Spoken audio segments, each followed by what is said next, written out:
You've Okay. been live for the past 20 minutes. Alright. Hello. Before the run begins, I am going to link this in the chat. This is a straw poll to the tunic. Later on in the run, there's a choice between red and blue tunic. We'll explain more about what they are, but go ahead and cast your votes, and when we actually get there, we'll determine which tunic I'll be getting in the run. Okay, I guess we can do our introductions now. I am M238. Phantom Matt. Oh god, I've spoken over him. He's Phantom Matt and I'm Astronomus. Are you sure you're not Phantom Matt and I'm Astronomus? Oh, you're right. It's a case of mistaken identity. Hello, my name is M338. Oh, alright. And I'm Phantom Matt. And I guess I'm Astronomus. Okay, so, if we're ready to go, we are going to start this in 5, 4, 3, 2, 1, go. So, welcome to Covalent Island, everybody. It's a nice time. It is a nice time. It's an island resort. Okay, so this Emulator. is Link's Awakening 100%. This is a remake / port of the original Link's Awakening for the from the original Game Boy to the Game Boy Color. There's added color into this game, and the category I'm running is 100%. So in 100%, I have to get all of the items, I have to get all the heart pieces, all the heart containers, I have to beat every dungeon, I have to get all 12 pictures that are exclusive in the deluxe version, and get 20 out of 26 seashells. Some people question why 20 and not all 26. It'll make sense later. Actually, we can just explain it now. The reason why is that all seashell locations cease to exist once you have 20. So They essentially turn into rupees, if I'm recalling right. and then So all once you have the 20, you spots just go get in the, loading spot. You just go get the sword at 20, and then bam, you're done. Yeah, and then we're also going to be doing some cool routing where we're going to route in getting the 5 and 10 seashell rewards, which will reward us with an extra seashell. And M10's going to be doing trying to attempt to do a 50-50 trick called rupee duplication. Essentially, if you have your shield and Link go below a rupee, every other frame, known as a frame rule, there will be a chance that the rupee will can be considered as 2, and so you can use that to get rupees a lot quicker. And then We got pretty good luck this time. yeah, the grass is not like M-Chan though. Okay, we're It's good. fine, this is normal. Spoilers. God. Normally in PB attempts that'd be a reset, but we're just showing off the run, so it's okay. This isn't a PB, this is entertainment. This is content. Oh yeah, also by the way, this game teaches you good morals. Yeah. Oh no, I just died, guys. Oh no, Spoiler. but you know what the real moral is? You never need to learn your lessons, because they just let you back in. Oh, because you're dead. Yeah, and you keep the item too. Yeah, and also, so what M-Chan just did there is that he did a save and quit right after buying the item, and the game kind of works, well, the rupee scrolling kind of works like Earthbound, where if you interrupt the scroll of the rupee count, in some way, you get to keep the rupees. So what we do for that is we do a save and quit. That's very nice. Because we get to use these rupees to instead play the trendy game and get powder. Did you guys know Powder. that I just got the powder first try? Oh wow. It's not like as impressive as it will be in about an hour and a half. yes. That's true. So now M-Chan's gonna be going inside, and he's gonna be abusing the fact that he has a transition to then save and quit later, so we can go back there quickly. We did this earlier, but it may not be as obvious as it is as it was before, because you'd think that saving and quitting would just take you back to your house, but no, it's just the last transition that you, well, map change that you've entered. Yeah.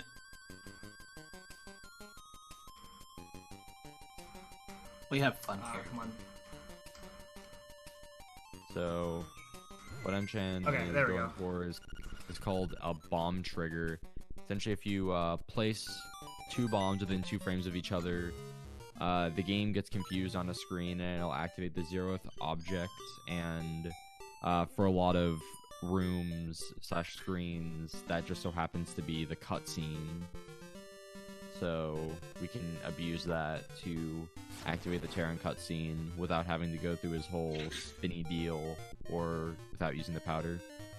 Not only that, we can activate a bunch of other stuff. Just basically cutscenes in general can be activated. Because, man, we have the power of explosions on our side. That's beautiful.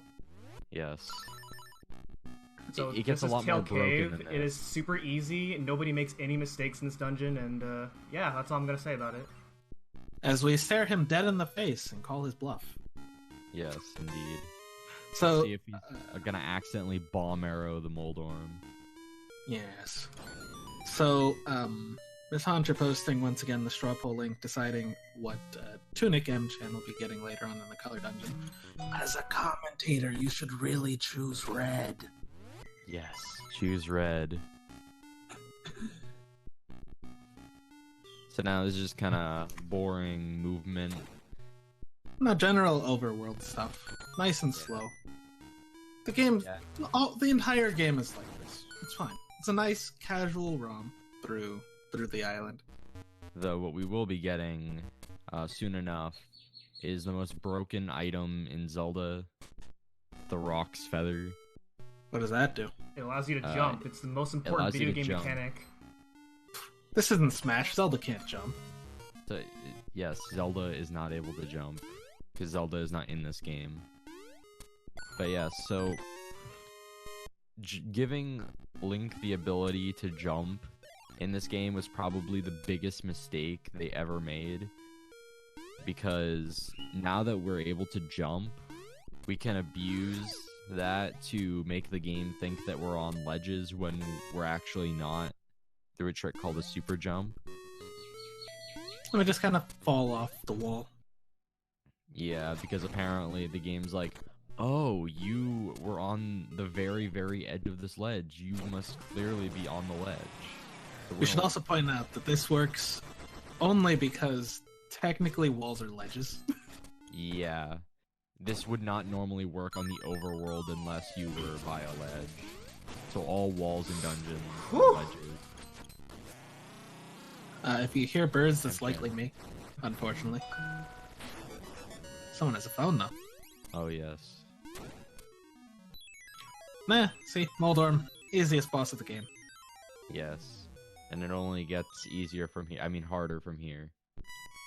What do you mean? Every boss is the same difficulty. This game has the hardest bosses you'll ever see in any Zelda game. Man, boy, do I have a few games for you, buddy. This We is the gotta have a beauty of conversation. Zelda games.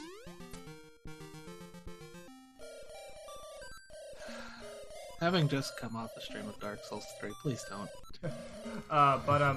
Yeah. So the reason you saw me like 2-shot rolling bones with 2 arrows and also like kill enemies very easily with the bow in general is because when the game does not expect you to have the bow up until Dungeon 5, so a lot of the early enemies go down really easily with the bow. All enemies in general really do. Except for the ones that don't get affected by the bow. Yeah. Like Stalfos. Well, But no, just a little bit more walking. Nice little stroll through the forest. let's see if he's gonna get the cool movement. He got the cool movement. Alright, nice. Use spin slash in just the right way in order to hit the other side of that rock. So that way we don't have to go all the way around. And he also killed all of the annoying Keiths that could get in his way. That's our first heart container. Or a heart container, heart piece. Well, we already got our first heart container. Yeah, I was about to say, we've been to a dungeon. I don't know what you're talking I think about. I missed that. Oh well, guess I'll have to get it later. Ha ha ha. It's actually no faster to get it at any other point. It's just that it's most convenient to get it later, since we'll be going back down that way. It saves Also- 1 pixel, which is not worth it.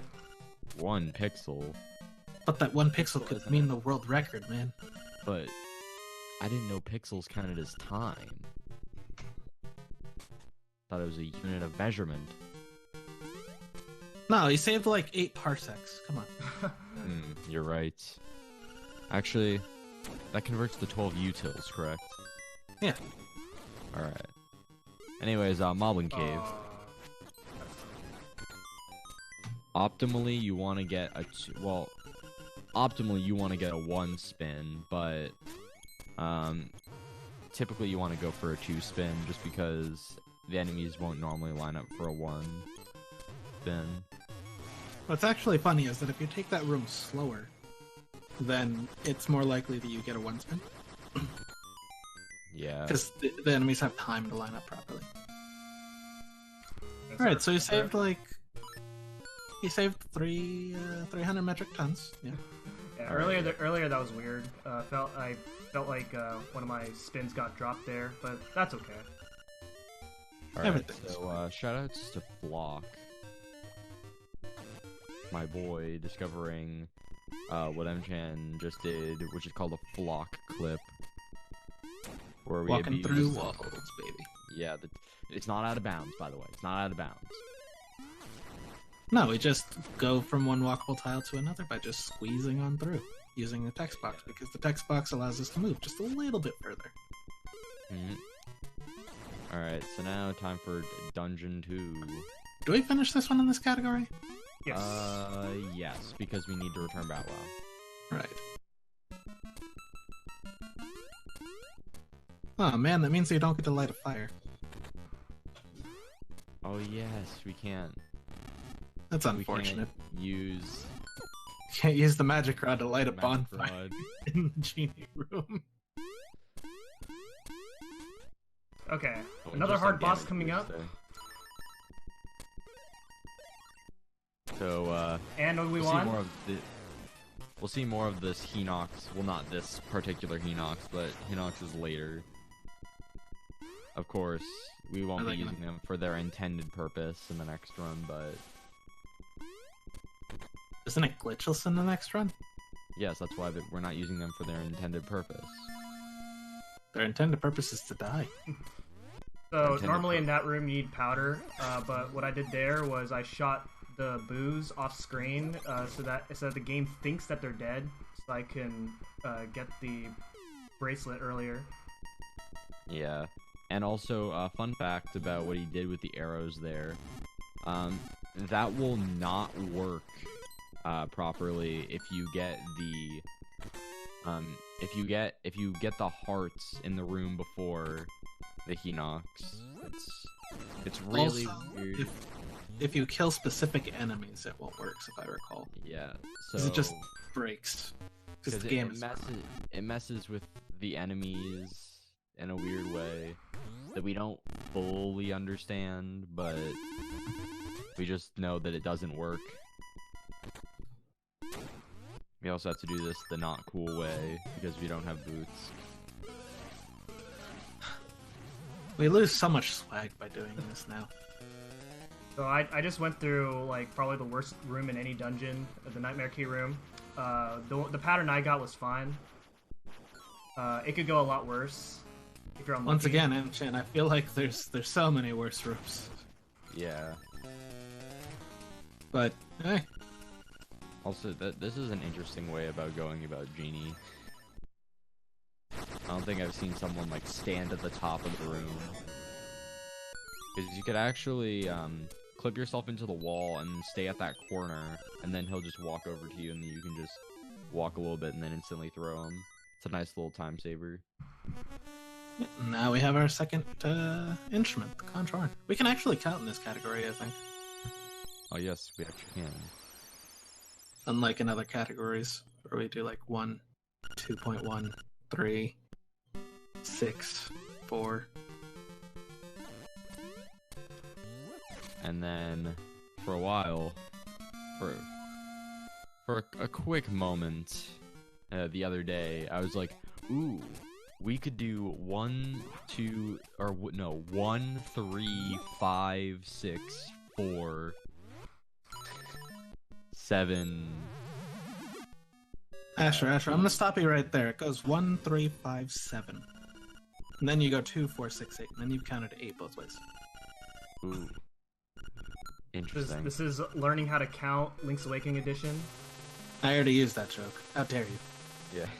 But anyway, so right there, Mad Batter is going to ask you to upgrade one of 3 capacity upgrades. The first option was he was asking to upgrade powder. You want to say no to that, because if you say yes to that, then you will not have enough bombs and arrows for basically the whole run, and it would not be fun. Actually, you would have enough. It would just be a pain to go. I think you'd be like arrow perfect, wouldn't you? Yeah, you'd actually have to be pretty much perfect with arrows. So it's better to just... Better to have excess. Yeah, and You know. our last upgrade will be powder, since powder only has, well, actually 4 uses in this category, because you have Dungeon 2, all 3, and then all 3 of the Mad Batter upgrades. And then I bombed that wall right there, and that just saves a pause later on. And anytime you pause in this game, you lose like 2 seconds. So you want to pause as little amount of time as possible. Yeah. Now, once again, a brief little stroll. Yes, and we'll be heading to, well, we're gonna be heading to the Seashell Mansion after talking to, Richard, who just kind of decided to leave his house, and then he's gonna come back, then he's gonna be back at his house. You know, the funny thing is, technically, isn't the castle his house? Yeah, he like fled from his Because castle. he's the lord of the castle, and he goes to the villa. Also, So he goes from his house to his house. could you really call his villa a villa, though? Yeah, Because, like, that's pretty small for a villa. it's got an underground section. Not all villas have basements, and that's pretty unique. I mean, I feel like he could have allocated his land a little bit better. He spent it all in the castle. Well, he spent it all on his garden. It's a big garden. You have to admit, it's a So very now nice we're gonna garden. do a very big skip here. This is Villa skip. You guys can talk about this. So we're gonna talk as loudly as possible, so that way MChan can't hear the audio cue that he needs to fall down the next screen. Yeah, so basically,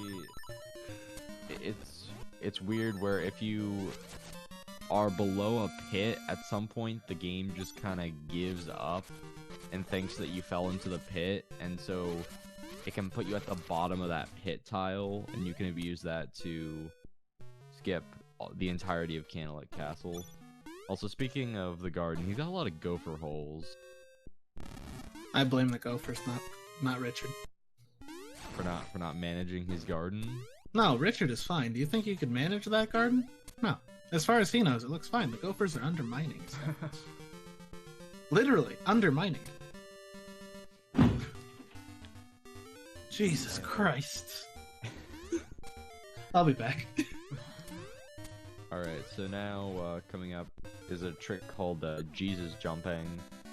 So if you pause on the same frame that you're about to splash into the water and you don't have flippers, it allows you to jump or transition. And so we can abuse that to get this early. This seashell early. And go to Dungeon 3. Also, the game's kind of weird, and we kind of saw this with Dungeon 1 entrance, but the game only checks if you're facing the direction of the lock. So we can just clip in and then open Dungeon 3 right at the entrance. annoying, but that's okay. And then another important thing is that in Dungeon 3, we're going to be attempting to get an item drop called the Piece of Power. This is the only time we're going to actually be using it in the run. But essentially what the Piece of Power does is it makes you move faster, and it doubles your attack power. And what is happening? The double attack is probably the most important part of this because we want that for the boss. Okay, there we but go. the speed is also very nice as well. You alright, I'm trying. My D-pad was having problems. That's not good. And that's why you play on stick using your good old GameCube controller. Signed, GameCube controller gang. So yeah, now that we have a Piece of Power, we're gonna be listening to this cacophony of a song. Also, that's the Dongo skip. Shout out to Spice Father. We can super jump in that corner using a charged super jump, and then with our spin slash, we can then clink off, and then we can skip having to get another key. Oh no, man.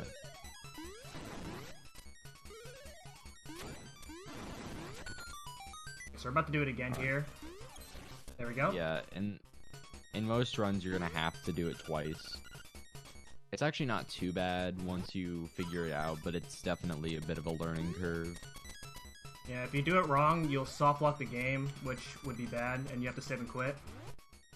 Actually, doing it wrong is very hard to do, actually. That would mean that you'd have to try doing the super jump late, and you can still barely make it, but at that point, you probably already missed the super jump anyways. So this is the reason why we want the Piece of Power, because it would take a lot longer to beat Slime Eye, but instead, with Piece of Power, we can just quickly kill Slime Eye. Or if you have Magic Rod at this point, which is very, very unlikely, you could just Magic Rod the Slime Eye and one-shot it as soon as you split it.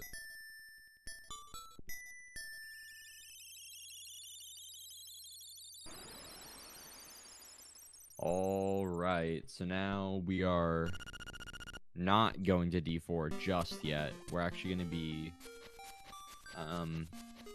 getting some more heart pieces and pictures of Spider-Man, and then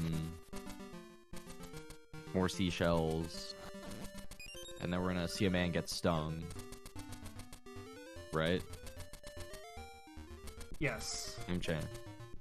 Yes, we're going to see a man get stung by bees.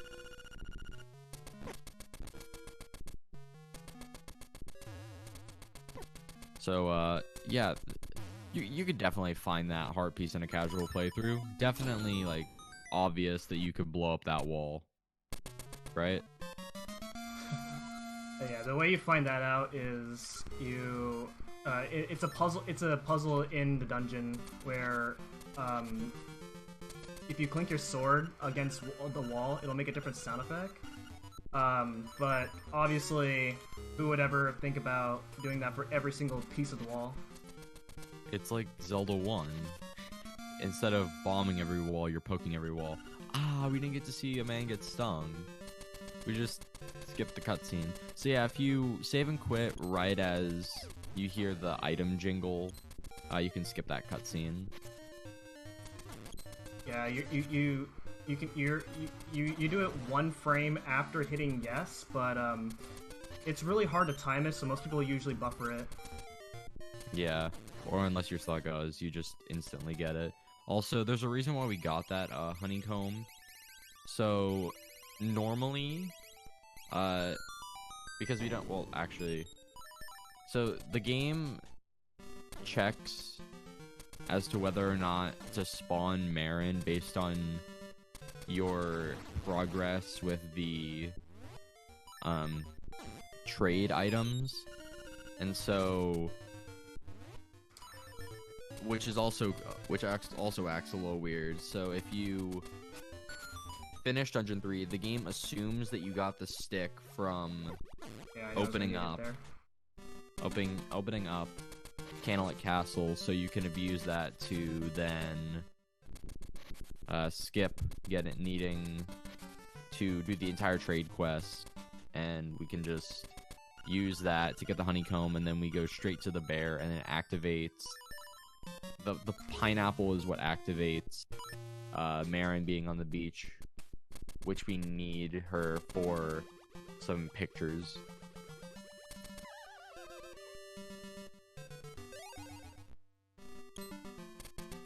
Yeah, now we're gonna make our way back to Mabe. Oh, actually, yeah, that was right. Okay, so we're gonna do another form of a super jump. It's called naked super jump, which involves not needing to use a weapon. Instead, you just face forward and press back a little bit, and then you'll do a super jump. Yeah, Looks like that. very nice. And then we're gonna be getting the ocarina. Ocarina is required for 100% because item completion, but also because we want to actually get the songs. So now we're gonna be making our way down to the beach. First, we're gonna go fishing. Oh yeah, right. I forgot. This is you do it. This This point. is Fish to Pond RTA. Shoutouts to everyone who runs that. This is a really bad fish the pond time.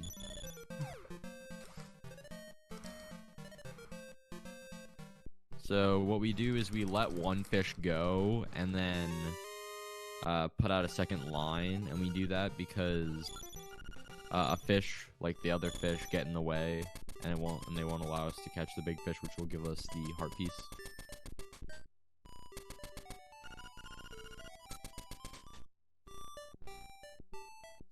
So now we're gonna return Bow Wow. Finally, we get this heathen off our screen. Take a picture with him, of course. Of course, he's not actually gonna be nice to us. He's gonna attack us, even though we returned him to his home.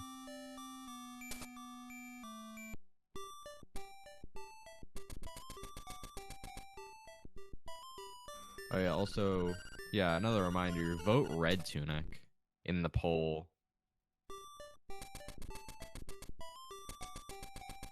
It is the faster tunic.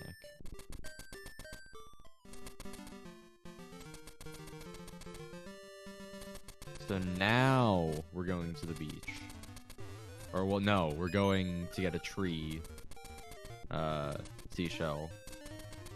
Because it's very obvious that there's a seashell in this tree. Couldn't you tell by just looking at it? No. Alright, hold on. So I want to go back a few steps. Who insulted Bella? Chan did. Alright, you. We're gonna have a go? Because Bow Wow is the only thing that lets you complete this bloody run. Also, I really hope you guys can't hear that. I don't hear anything. Awesome. Anyways, so now it's time for your obligatory. These seagulls patterns are RNG. Yes, this pattern of seagulls will never appear again. This is RNG manipulation for later on. He's manipulating it so that way Blue Tunic will win. Too bad he failed. And even if he does pick Blue Tunic, it will be red. I'll switch the game palette so that way Blue Tunic is red. So now we're on a the faster date tunic. with Marin. This is like most people's favorite part of the game. It's also personally my favorite part of the game. And there's a few things that we can do with Marin, so we're just gonna take care of that. We're gonna take a picture with her after she's sat on us. Yeah. Link Yeah, must, then we're gonna must have go had to a this very ledge. big concussion because she landed on his head. Actually, not on his head, On his back. on his back. So he's got some spinal injuries. Man, have you seen the stuff he does? I'm pretty sure his spine is made out of titanium. Yeah. I mean, the fact that he does like front flips every time he jumps, man. Man's got core like you wouldn't believe. If only he had a face to make up for it. Yes. Also, Then we just get this frog face. Taryn ruins dates. Yeah, just like how we don't ruin him for, you know, ruining your date by getting attacked by bees, but whatever. Yeah. I was told we were gonna see a man get stung by bees, and we're not seeing a man get stung by bees. False advertisement.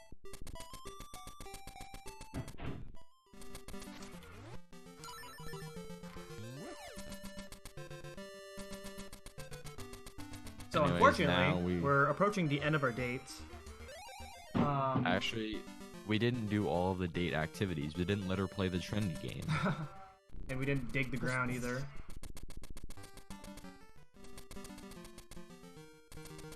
But alas, dates never last long enough, and you never get to do all the things. Yeah, so while we could bring Marin straight to the walrus, it's actually a little bit faster to do a bomb trigger to activate the cutscene at the end of the screen, because it takes less time for Marin to walk off and the bunny to walk on.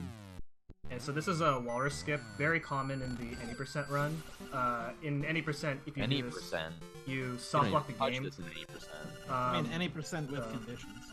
So, like, any percent, Yes. no saving quit, no wrong warp out of bounds. Or 80%, no wrong warp and out of bounds. Yes, any percent doesn't even touch this part of the game. I don't think any percent leaves the village, does it? Well, aside from the beach. Yes.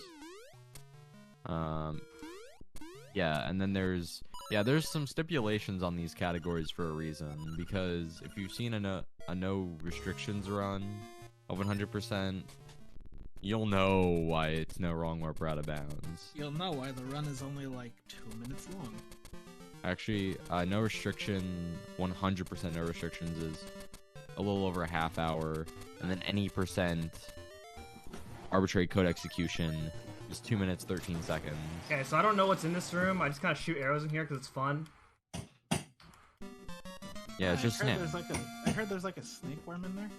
I don't know what you're talking about. I've never seen it in my life. Later in the game, like at the end of the game for some reason. Also, Maybe? another part piece that why is it there? Who's just poking at the top of the wall in a Well, the people who 100% of the game as kids would know. Come on. Yeah, it's the incentive to buy the guide. Yes, the player's guide. Official Prima merch. Poor one out for Prima, by the way. Rest in peace.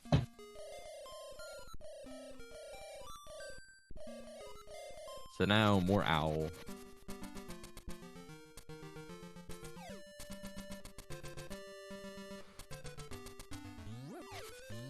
So we're about to get our first of the 3 Ocarina songs. This is Battle of the Windfish. Should we listen to it, or should we not? Well, we kind of have to. Alright. I mean, we're listening to all the songs except for one, because that's the way the run works.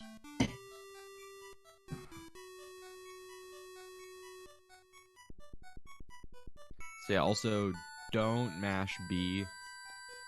Yeah, Please don't.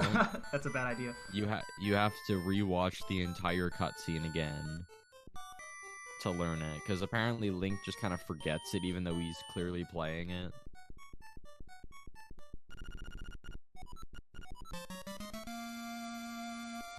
Alright, So since we have there's some the, time, this is your mid-run reminder to vote Red Tunic on the poll. Have we discussed how all iterations of Links are like musical savants? Oh yeah, I bet this Link hasn't had a little bit of musical training in his life, and yet he's able to just kind of learn an entire song like that. So earlier, on one of my pauses, I moved the ocarina to the bottom, and that's because when you get songs, there's a whole menu when you like move the cursor over the ocarina, and it's really annoying to menu over it. Yeah, and if you menu onto it, you can't move left or right onto it because it will just select. Well, if you have multiple songs. Yeah. You have Okay. more than So one. wait. Actually, I forgot something. Dang, you guys were supposed to remind me. Yes. You're the runner. Why would we remind you of anything? Good God. Yes. Shout out to Saga. Okay, so this is so that's a very common mistake. Thankfully, I noticed it right away instead of at the very end.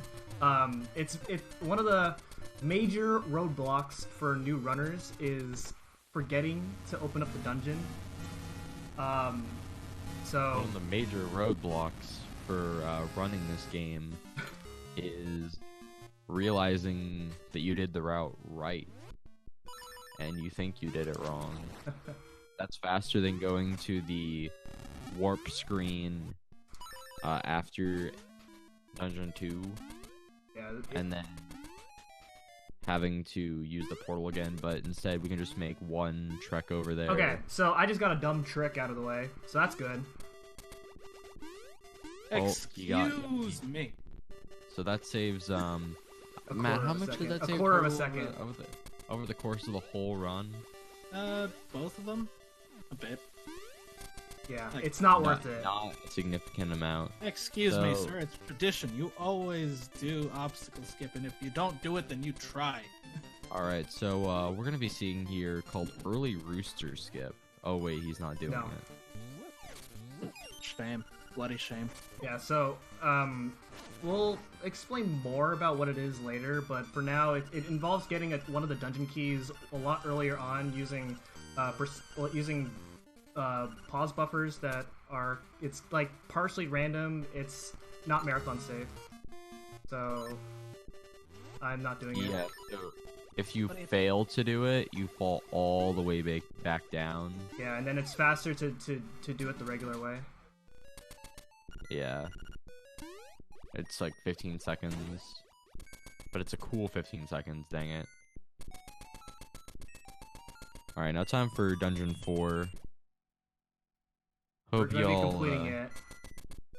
remember Dungeon 4 very well. And a lot of the keys.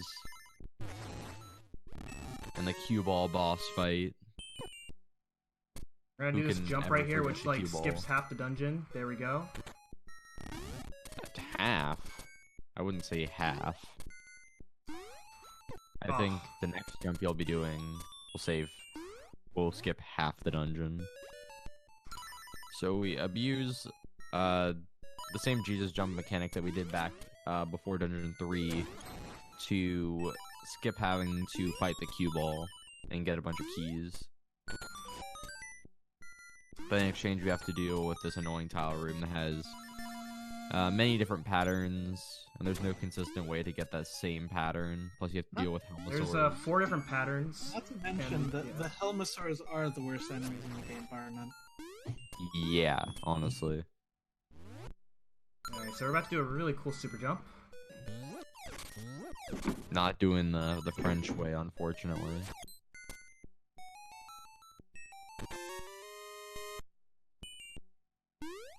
So he's Okay. gonna do a super. And then So essentially, what he's really he's doing cool there. dungeon design right here, and then coming up is the hardest boss in the game. shout out to the Cravone. Okay, we win. So basically, what he does there to get that done fast is that he delays his spin so that he can pause right before the anglerfish talks, so you can skip the text, and then he shoots 2 bomb arrows, and it's very quick. So that's Dungeon 4, and then back to the Nightmare Key jump that he did. Basically, what he does is he goes into the corner, and then he waits for the P-hat to be off the ground a bit before he starts his super jump, because we want to delay it enough that we actually get distance from it and not just height. And now for, it goes best to song. best song. Oh.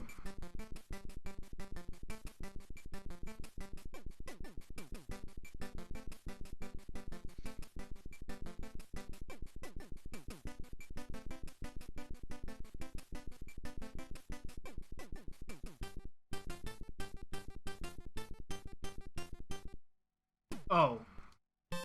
So this song allows you to warp to right by Crazy Tracy's hut. Yes, Which Mambo's Pond. yeah, or it's also known as Mambo's Pond. And we will be using that a couple times. Yeah, also another thing is that it can be used to get to the start of dungeons again. It can get you to the start of dungeons, but it's actually slower than doing a save and quit because you have to play the song, then have like the little like fade away. So we only use it for if we really need it. Okay, so since I now warp to a lower part of the map, the ghost will now appear, and it's going to be following me to ask me to take him to two places. But first, we got a couple things to do before we do that. Yeah, so interesting thing about the ghost is that the ghost has two checks for some reason. One of those checks is that you have gotten the level 2 bracelet, and another one of those checks is if you go below a certain part of the map. Both make 0 sense, but we go with it. Yeah. So we do a trick called a pit bomb trigger, where if you place 2 bombs within 2 frames of each other into the pit, it activates that cutscene. So that's the Sorry, I want to kids. say easiest way.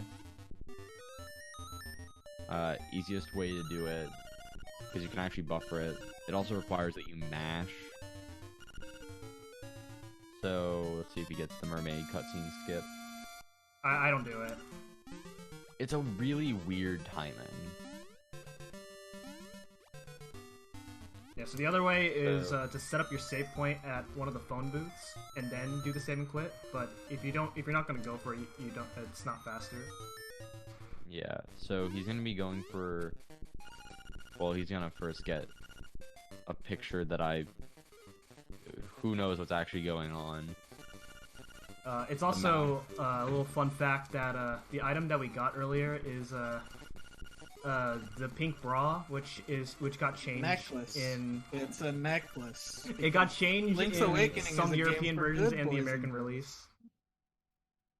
So yeah, in this cutscene, it turns out that the mouse had fallen off the mountain, floated all the way down here to Martha's Bay, got hooked by the fisherman, and the fisherman was so surprised that he caught a dead mouse that he fell in the water. And then Link just kind of holds out his sword. Also, I want to know what's the first time for M-Chan for this trick here. I get it? Okay, nice. First try. So that's a trick called early lens, and what we do to do that is normally we need the hook shot to get to there, but we use a cleverly done shield bump to get clipped into the wall without being in the water, and then doing a super jump from there, and that skips needing the hook shot to get the lens, which will allow us to get the boomerang, and it'll allow us to do a trick later called early hook shot. But now, some more casual swimming. So, going more into that, there's like 3. The Zora can be in like 3 positions, and it's random. But we do have a setup for all 3 positions. Yeah, it's which is the preferred one? I feel like middle Zora is the easiest one to work with. We'll confirm middle is probably the simplest, but it takes a while. Yeah. I personally like bottom right position. Yeah, and then no one likes top Zora. The top one is semi-inconsistent.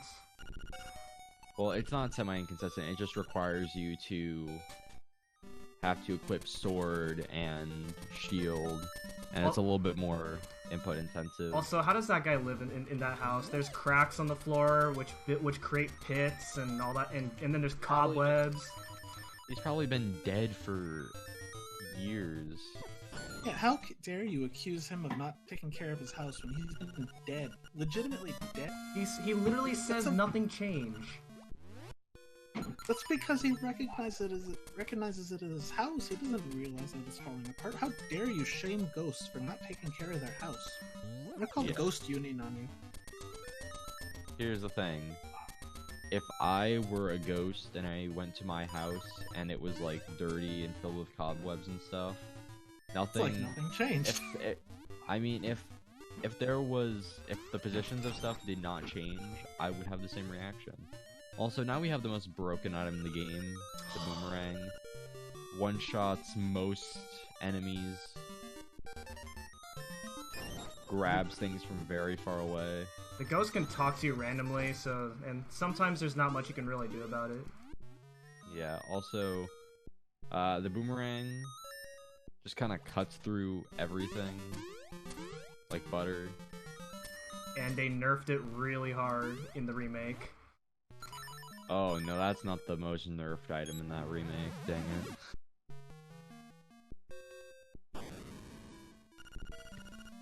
Okay, so same thing with the bomb upgrade. I'm gonna say no to powder first, and then we're gonna upgrade our arrows next. Great point. Also, making a quick update now while we're being quiet. We are currently sitting at 4 votes for Blue Tunic and a whopping 15 votes for Red Tunic. You guys are doing great, making sure Red Tunic wins. Keep up the good work. Yes. Jesus Christ. See, it's proven that 75% of viewers prefer seeing the Red Tunic, the faster Tunic. Is he going for the... Oh no, he's not doing French jets. So he's gonna be taking the ghost back to his grave. And the reason why we have to sit through this ghost stuff is because of one picture. Yeah, in the original version, where there are no pictures, there's a certain frame perfect trick that we do in Angler Tunnel in order to skip the side quest entirely. Well, I mean, you don't technically need to do that. You could just get the level 2 bracelet, but it's slower though. Yeah. Because because in the original LA, we have no way to abuse Okay, Jesus good. jumps. Also, Boomerang can grab heart pieces, and it looks jank. Yeah, the boomerang has to, like, you throw the boomerang at a very specific spot in order to throw it through those blocks. Okay, so now we're in the color dungeon. Oops, I said that's the wrong one. I was supposed to say no to. Don't tell. No, what do you mean? It's not yes or no. Oh. It's red or blue. Okay. It says, what color am I? Red or blue, and then when you answer correctly, he says, "Don't tell anyone." Oh my god, I got it wrong for both of them. Okay, there Really? we go. MJ, come on, man. See, this man I clearly does not read didn't study. Japanese. I'm sorry. He doesn't know Japanese. So, anyways, we get some LADX exclusives here. Well, actually, it's not LADX exclusive anymore because LAS is a thing. But in terms of these Game Boy games, also this is the only instance of 5 rupees of a 5 rupee, and it's green, but regular rupees are blue. Come on. Take that, 3D Zelda players. So there's some cool boomerang usage here in the color dungeon. Technically, we could have been able to go here as soon as we finished Dungeon 2 and returned Bow Wow, but instead we're just coming back later when we have better equips and utilities. Also, is he gonna get the fast blob? Yep, we got it. So essentially, you can stun lock that giant blue buzz blob with the powder if you get close enough. So now you see M-Chan do a hard reset, and that is because he wants to get another set of rupees from the rupee room in the color dungeon. and that room only refills if you do a hard reset. It has to do with the RAM of the game. And we need these rupees for one thing and one thing only. And that's the Frog Song of Soul for being the unreasonable price of 300 rupees. It's a good deal.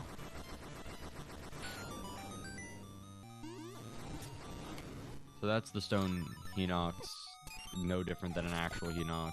It's actually called Avalanche. When I looked it up. So now one of the most annoying rooms in the game. Yeah, that room was pretty good. Can be a little annoying, Yeah. depending on their positions.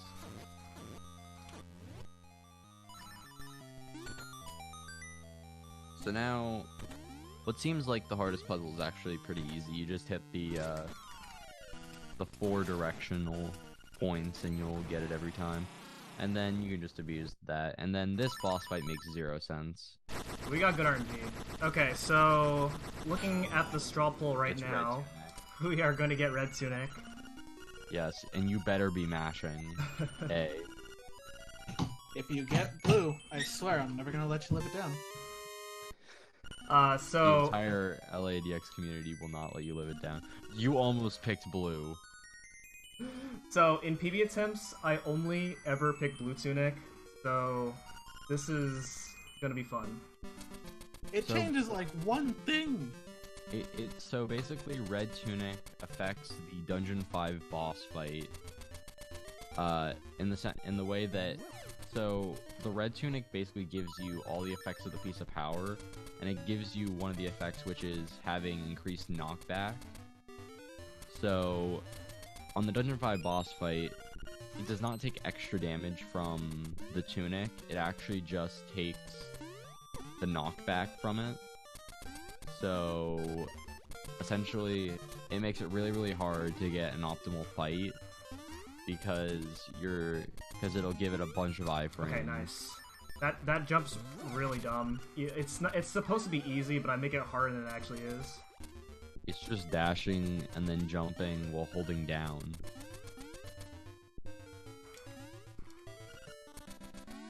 But yeah, it can be a little jank sometimes. But and yeah. then Sign Maze. Very interesting. It's like having a portion of your game be dedicated to talking to things was a good idea. And if you go to having the wrong both of your sign or inputs- talk to the same sign twice, you gotta do the whole thing over again. And it's fun. Yeah. It's almost like the Chucksters in Mario Sunshine. Except you have to redo the... Actually, no, you know what? If you talk to something wrong in this game, well, at least in this portion, it Okay, pretty so much this is like is the Chucksters. the second best song in the game. So It's the worst song. Even though there's so much noise over here, he's wrong. Please, audience, mute your stream now. Yes. Also, because he's not streaming in 60 FPS, you don't get to see the flickering. Which is probably for the best. So you just kind of see a black screen with spotlights, or no black screen.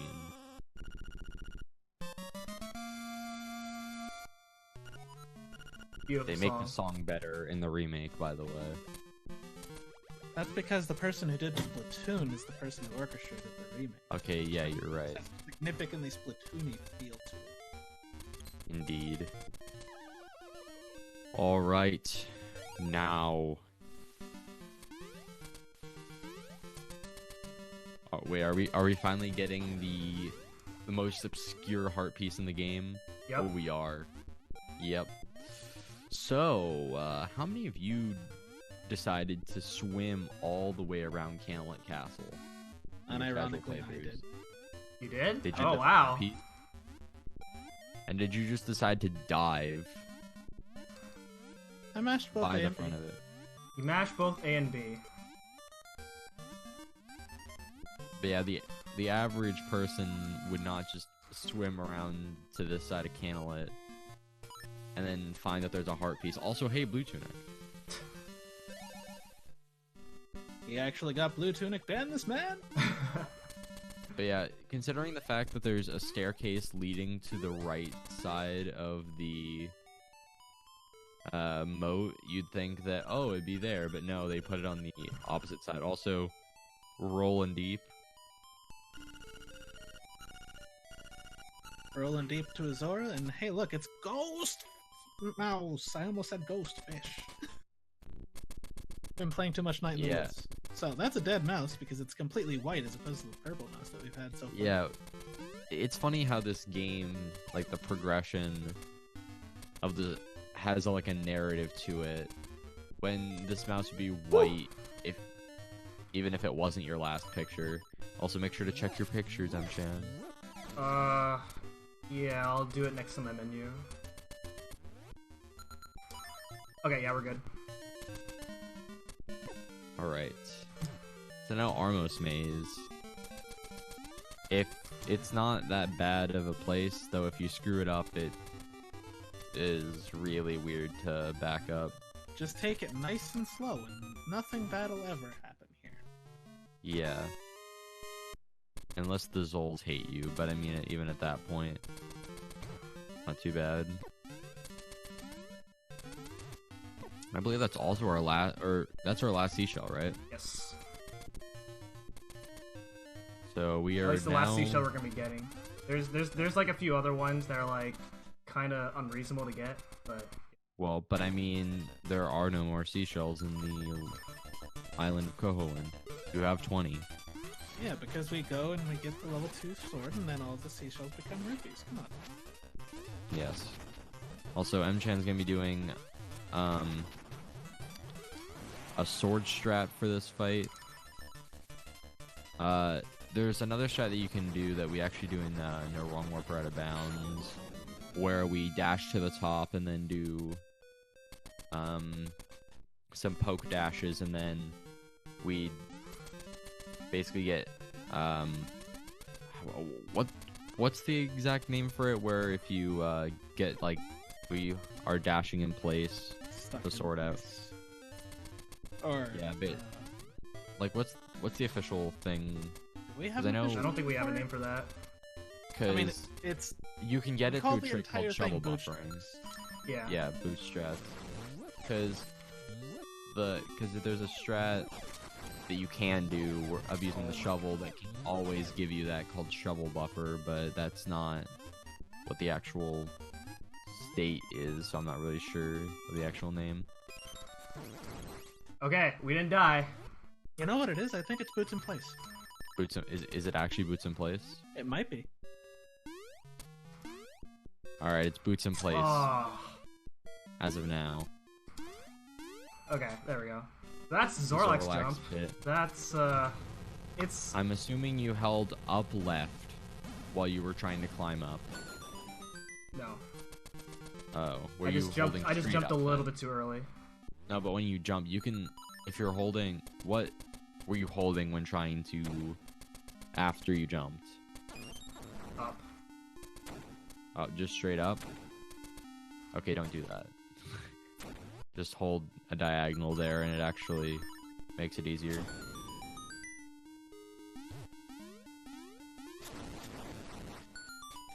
At least you didn't fall into Node Pit. That's an interesting way to do that room. The most shameful pit, Node Pit. Well, sorry, Node. The only reason I call it shameful is because you run into it 3 times before you realize you're doing something wrong. Yeah, so now this room can easily be done with a setup with a bomb throw. Now we have the level 2 bracelet. Fun.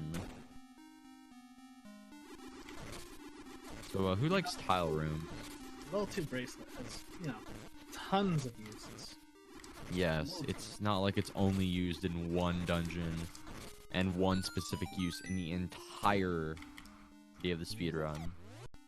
And that's the only reason why we get it. My god, there it is. There's the one use of the level 2 bracelet. Okay, I messed up my strap for this room. Okay. His red strat. I forgot to equip bombs, so that that wasn't gonna work. I mean, I guess that works if you equip bombs and arrows. That works.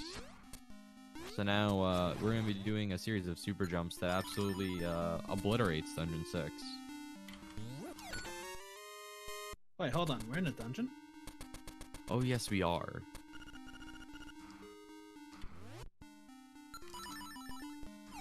Is he gonna do this? He's not doing the shack jumps. Okay. I see. How do we explain shack jumps to people? So basically, if you hold a diagonal up against an interactable object, so think like a key block, or one of the blocks that you can push, or a push block, and you afterwards then change to, after you jump, hold forward. Second try. It will act like you are jumping off of a cliff, like you would for a super jump. Which is, that is actually the first iteration of a super jump. So what happened there is you have if you have a 50% chance for either of the horse heads to line up, which means that you have a 25% chance for both of them to line up at the same time. Yes, indeed.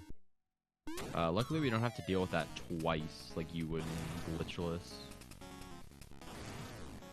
So that's fun. Also, this is a very well-made boss.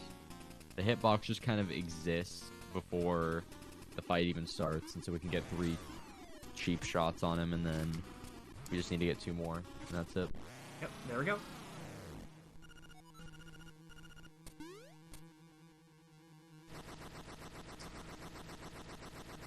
So you're gonna do bomb glitch? Yeah.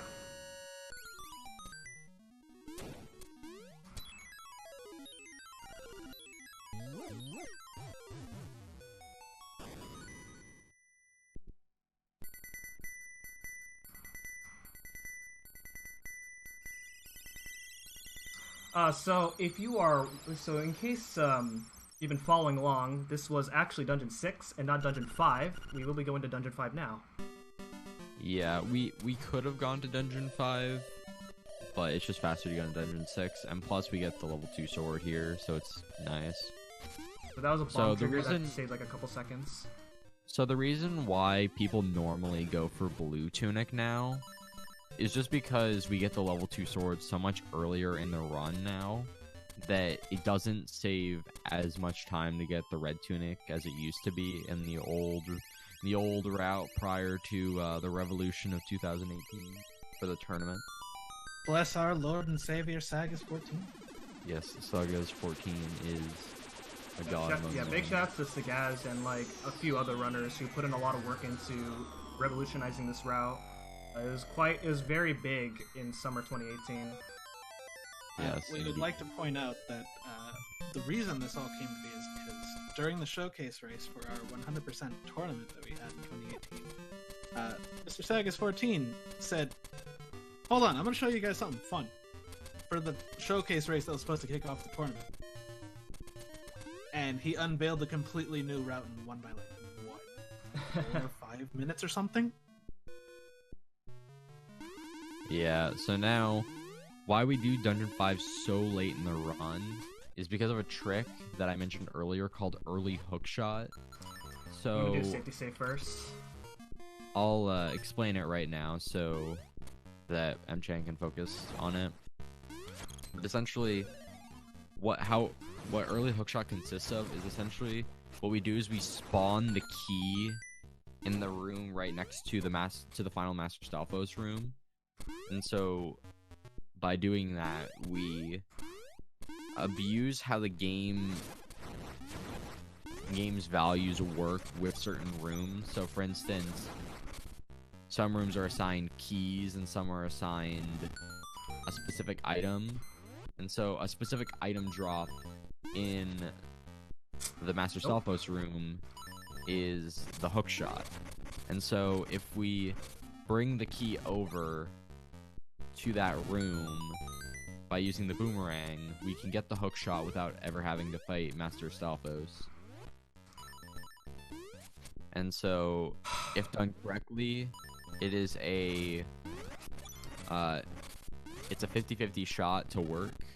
So as you can see, M-Tran's not getting it because much like rupee duplication, it is based on your frame rule. Oh my gosh. So every other frame.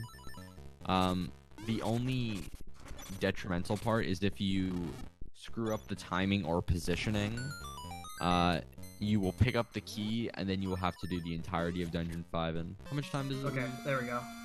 Matt? Something like 2 minutes or something like that. Or maybe. Yeah, you basically have to go through the entire dungeon. And it loses like 15 or so seconds every time you fail it. Yeah, so, I got it fourth try, which is pretty unfortunate, but it does happen. I mean, that's still pretty good. Yeah, so in the dungeon itself, it saves like 3-ish minutes, but the trick overall saves a minute because we did have to take the time to set up ourselves with early lens. Yeah. And so what I did right there is I overkilled Master Stalfos in order to get myself an extra key. Anytime you overkill Master Stalfos, you'll get a key, except for the 4th time that you fight him, which would give you a hook shot. Yeah, it would give you a hook shot anyways, because he's meant to die there. Yeah, so... And boss music doesn't end. It's the song that never ends. So M-Chan's doing a little safety strat where he goes right side blooper room. It's a little tricky to get through those bloopers, because sometimes they can just knock you out. Knock you up above and you have to redive. So why he got that key earlier is for a different route here through Dungeon 5, where we use that extra key to use it on a key block, which allows us to do a trick called a hookshot clip. Oh. So basically, something clipped into a wall, pots right there, games like, we're gonna keep pushing you forward, and then you're through on the other side, and you don't have to fight the annoying gomas. And thanks to that trick, we basically see 40% of this dungeon. Yeah, pretty much. So good. And then As we got a opposed to... slime eel, my personal least favorite boss. So, when he has Red Tunic, this is the only thing that changes, because with Red Tunic comes increased damage and increased knockback. Okay, I'm gonna do 2 hits right there, because there is because if you do more than 5 hits on the second phase, then he will send out a dummy form. But yeah, as Matt was saying and what I'd said earlier, slime eel takes the knockback, but not the extra damage. So it's annoying. So now, don't pull an Alos, please. And don't accidentally play the Ocarina because you screwed up your menu.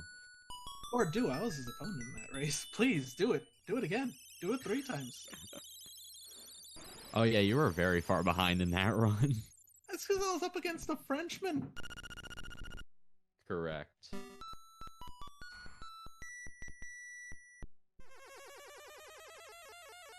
To explain, the Frenchmen have a monopoly on the world records in our community. They're very good at what they do, and they do this game. So, for maybe like 2 months, the Frenchmen did not have a monopoly because of my RBO world record, but now, Node, he took it. So it truly is a monopoly. And did we count Vlak?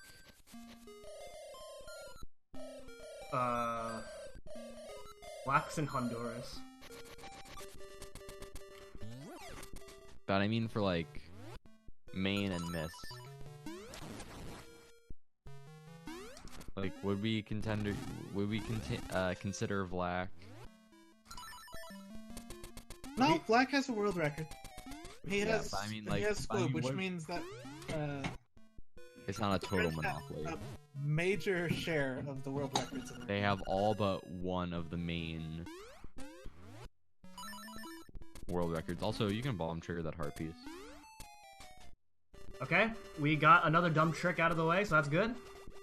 Run's valid? Don't call it a dumb trick. It's an awesome trick. Boy, I'll tell you what, that trick is vital to our community.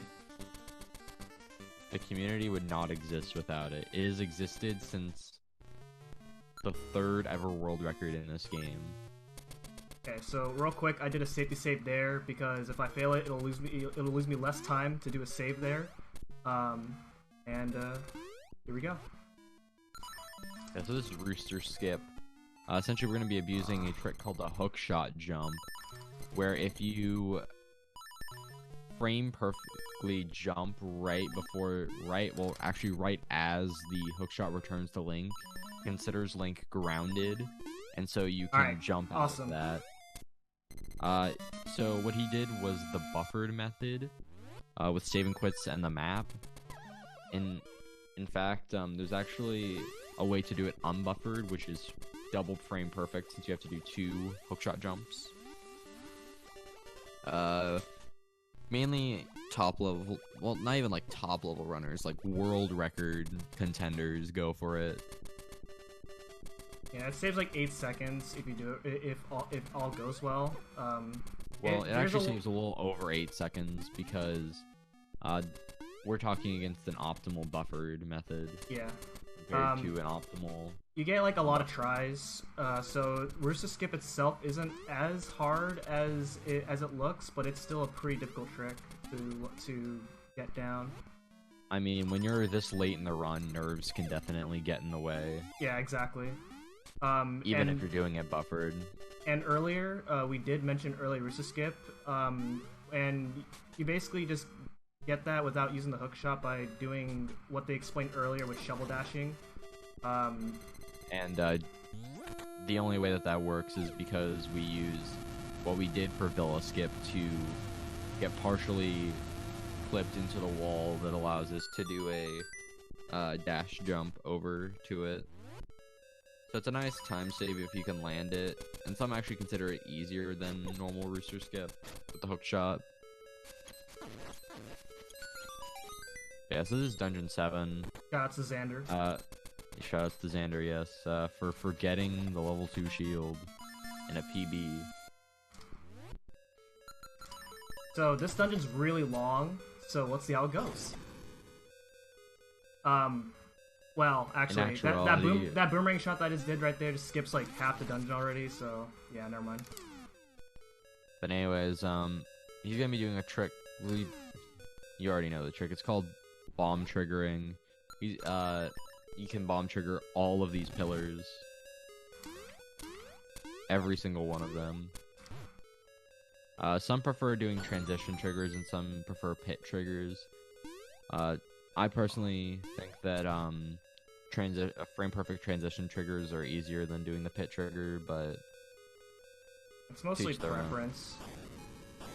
And yeah. Coming up is Goomba Surf.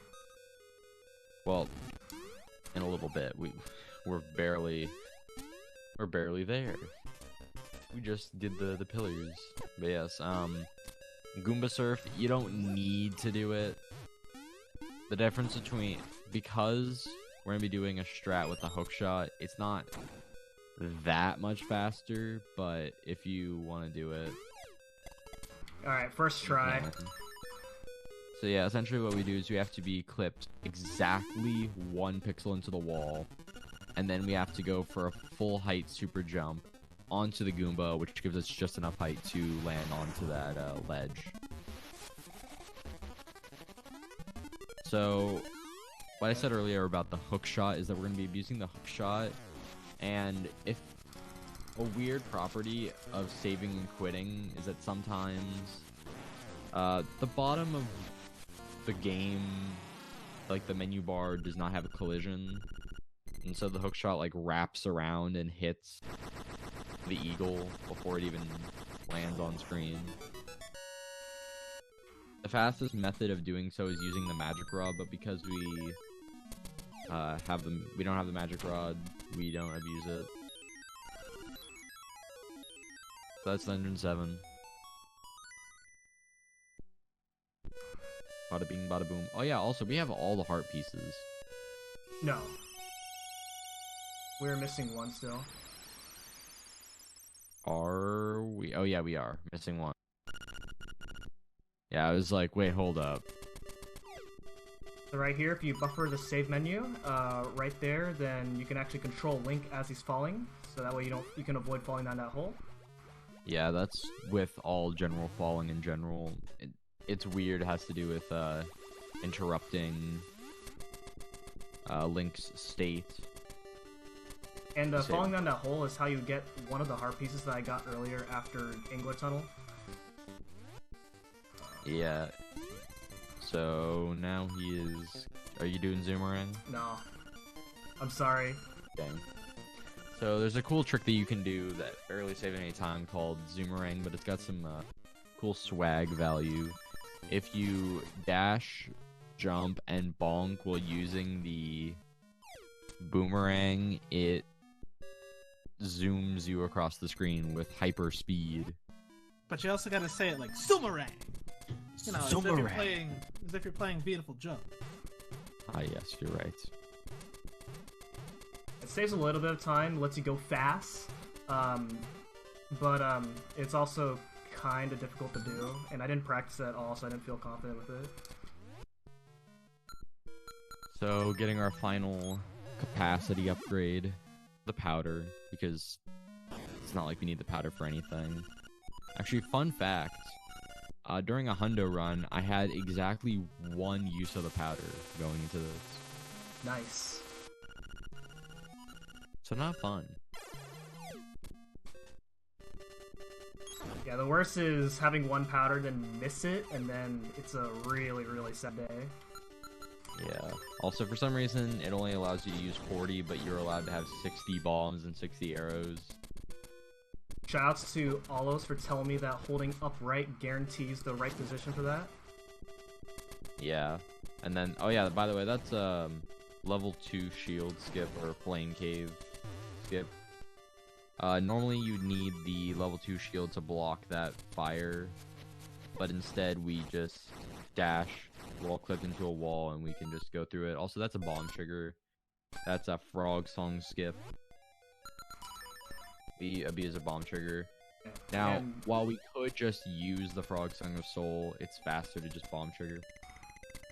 And the boss actually has 1 HP since I bomb trigger it, but you guys don't get to see that. I would also like to say we don't use Frog Song of Soul because Frog Song of Soul sucks.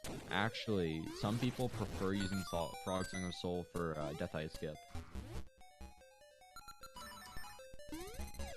But I don't think M-Chan does Death Eye Skip, though. I won't do it. It's called Bookshot. Shoutouts to Matt for not remembering, and Spice for calling it Bookshot to help people remember. Specifically Matt. Get it? Because, you know, Hookshot has to be on beat. Bookshot. Yes. And basically the benefit of Bookshot is that while jumping and hookshotting on the same frame, well, hookshot a frame before jumping, the game puts you in a weird state where you're jumping and using the hookshot, so you can use that to clip through certain walls, and it's also a faster version of the hookshot. For death.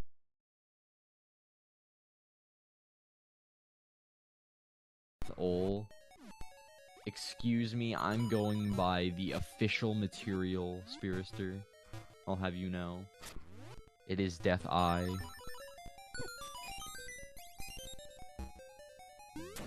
I've been calling the final boss Deathel for over 20 years, and you won't have me calling it Death Eye anytime soon. I'll tell you what.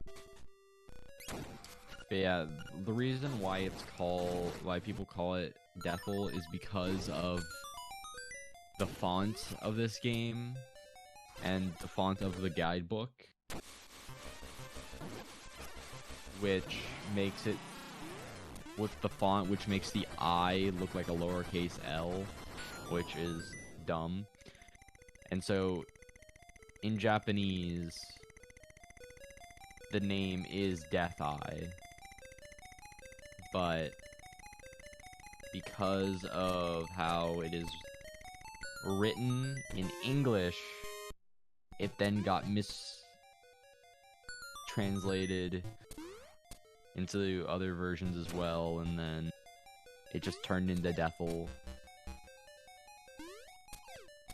Because that's why you don't make your uppercase I look like lowercase l.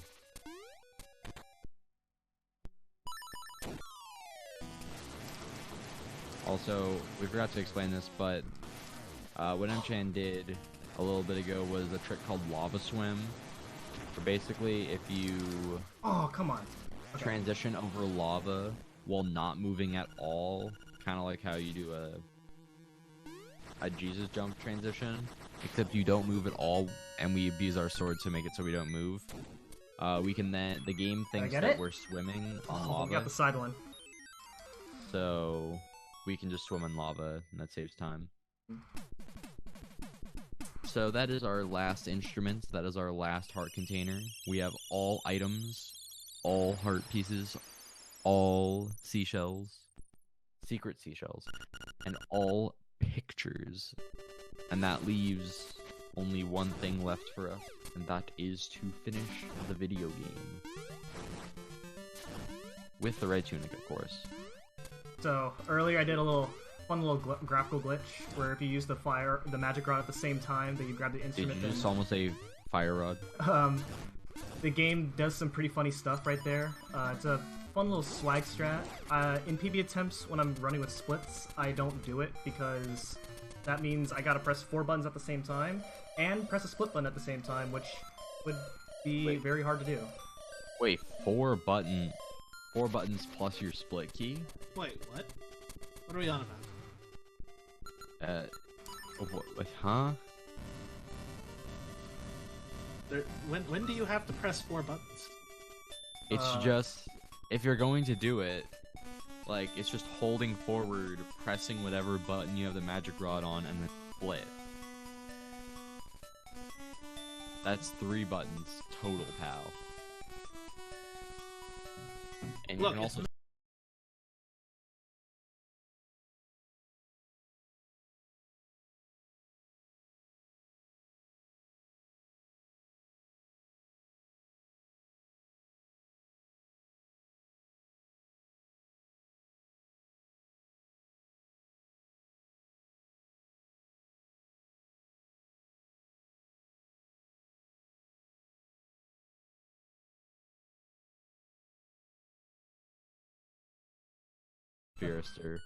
Yeah, I'm sorry. Because that is more important than the anthem. Noting how Red Tunic is... Here's the thing. We'll shut up for the next one, because the next one actually sounds a lot better than this one. I mean, I honestly like this one more. Okay, so we're about to go for this manipulation here. The stream... Ooh. Alright, so... this is Blob and Aghanim Manip. Essentially, well, first off, we do a bomb trigger to skip the nightmare text, and then we place a bomb, well, without slashing, to manipulate it so that the blob dies from our sword, and then we go to very specific positions, based on where Aghanim stands, to shoot his energy ball, to manipulate it so he always gives us an energy ball. Okay, we messed it up, so now we just gotta hope for 50-50. So yeah, some portions will require you to be 1 pixel away from the wall, and others will require you to be, yes, Speedrun, will just be able to let us stand right up against the wall. Am I at 2 or 3? Have you know, 50-50. I'll have you know that I have never messed up Aghanim. Ever. Because you've never done it, Matt.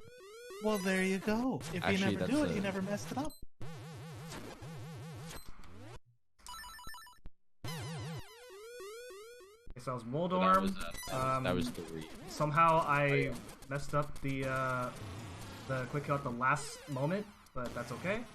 And now it is Deathel. Interesting that you're doing the poke strat for that. Yeah, it's a little bit harder to do with Red Tunic. I mean, you could just do the sideways strat. Because, you know, you could do that. So, what you can do is that if you could just skip having to fight Death Eye entirely by doing a trick called Death Eye Skip, where if you play the Ocarina right on the same frame that a bat is about to move on the Ganon phase, it sets it in place, and then you kill Ganon and the Nightmare Lamb Mola, and then because time. the bat, time. So, and because the bat's HP value is 0, and when it takes it off the screen, it thinks that that is Death Eye's HP value, and so it kills Death Eye, and then you can climb. Yeah, there you go. GG's. So, GG. the time that I got is 1:23:57, which does beat my PB with Red Tunic. Also the run was pretty good. Some, you know, minor execution errors, but I got all the tricks that I want to go for first try, so I'm really happy with that. Hog champ. Well, hopefully you're not sick of Link's Awakening yet. Yeah. If you are, I apologize sincerely, but you should probably, you know, go get a drink. Maybe you'll come to realize that Link's Awakening is actually a really good game that you enjoy. Yeah, also eat some food. Join the Discord, the LADX Discord, speedrun.com/LADX. Or LA, because we also have that one there too. Or LA too, yes, if you want to run a LA Warpless. Okay. So up next is Link's Awakening for the Switch, so I'm going to set up for that momentarily. So now that we have you here to ourselves, Chad, how are you doing? You guys doing all right?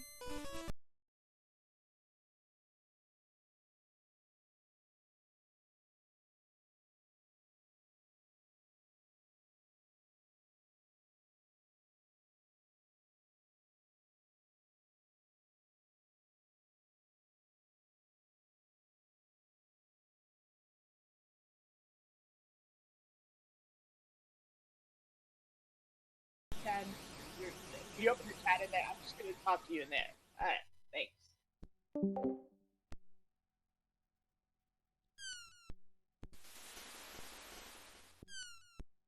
Yes, you could also run glitchless.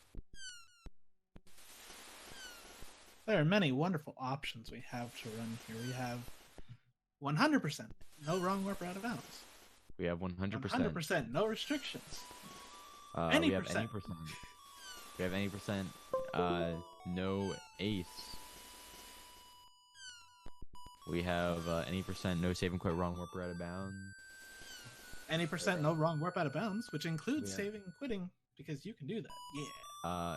Also, we have any percent, no wrong warp. We even have Fish the Pond. We have Fish the Pond. We have all instruments. We have no stoop, just pretty We sweet. have world map completion. And if you're feeling something a bit older, you know, something a little bit more vintage, we have, some say this is rare, we have Link's Awakening Original, any percent warpless. Hey, no, I think you're missing an important category. OGLA, no wrong warp or out of bounds, but the out of bounds rule set is not the same, and then it got changed to warpless. Surprise! There's also reverse boss order. It's a fun category. Should Yeah, run you're not biased at all in nope, any way, shape, or form. totally not the guy who revived that category or anything. Revived. You made a magic circle and brought it back from the dead. Yes. We had to burn you at the stake for what you've done. I'm also submitting it to GDQ, so hopefully that gets in maybe. Anyways, that'd be great. I guess since we have some time, check out my world record history video for LADX No Squoob. It's a good video. I will say that Indeed, it is an excellently made video. We're waiting on Astro with bated breath to release the next one. Yes, Link's Awakening DX, any percent, unrestricted, of course. Which includes the entirety of the history of Link's Awakening DX, any percent. It's a fun video. It's complicated, but it's fun. The entire game is complicated. Yeah. But it's not so complicated yeah. that you at home can't learn how to do this run. Yeah, and then a little preview for another project after that one. I'm working with Nitros to create an Oracle's history video, but don't expect that for a long time, anyways. It'll be Because released in the year 2025. probably this year still, because my goal is to at least get 2 out this year. So But hopefully here's that works. the thing: if you say 2025 and it releases much sooner, then you've exceeded everyone's expectations. Ah, yes, you're right.